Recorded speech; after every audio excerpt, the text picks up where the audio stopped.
C'est l'une des grandes évolutions que va connaître le marché de la publicité en ligne. Les Ad Exchange et le RTB vont canaliser une part de plus en plus importante des investissements publicitaires display ces 5 prochaines années.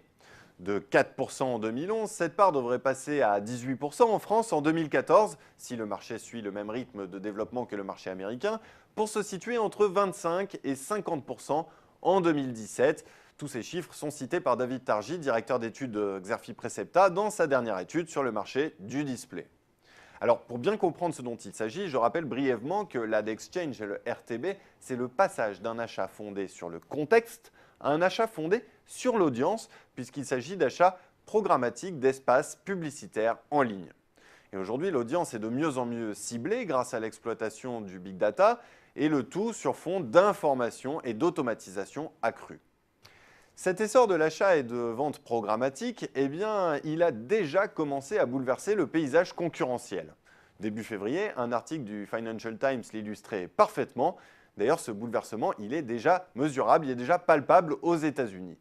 Le Financial Times relevait qu'en 2013, le géant du web AOL avait vu ses revenus croître de 14% sous l'impulsion des ventes d'espaces publicitaires programmatiques. Et dans le même temps, ceux du New York Times Company, un média traditionnel, ont reculé de 4,3%. En cause, d'après le groupe, les pressions sur les prix liées à l'émergence de nouveaux outils d'achat programmatiques. Pour faire face à ce recul des ventes, le New York Times Company a ajusté sa stratégie. D'abord sur le plan publicitaire, le groupe a développé le publi-reportage, texte et vidéo, ainsi que la publicité native, c'est-à-dire de la publicité moins intrusive et directement liée au contenu, un peu à la manière des liens sponsorisés qui apparaissent lors d'une requête sur Google. Le groupe New York Times a par ailleurs cherché, deuxième élément, à attirer davantage de revenus de ses abonnements numériques en renforçant son offre éditoriale. Avec un certain succès d'ailleurs, puisqu'en 2013, ils ont augmenté de plus de 33%. En fait, ce choix stratégique du New York Times, il est particulièrement révélateur.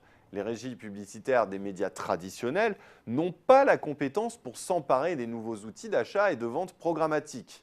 En fait, si elles veulent s'engouffrer dans cette voie, elles vont devoir investir dans les technologies et changer de culture, passer d'une culture commerciale à une culture de l'innovation, autrement dit recruter et manager des mathématiciens, des ingénieurs, plutôt que des commerciaux. Ou alors les régies vont devoir sous-traiter cette activité, mais en partageant la valeur ajoutée de l'activité dans un paysage concurrentiel toujours plus complexe et, vous l'aurez compris, toujours plus déstabilisant pour les acteurs historiques.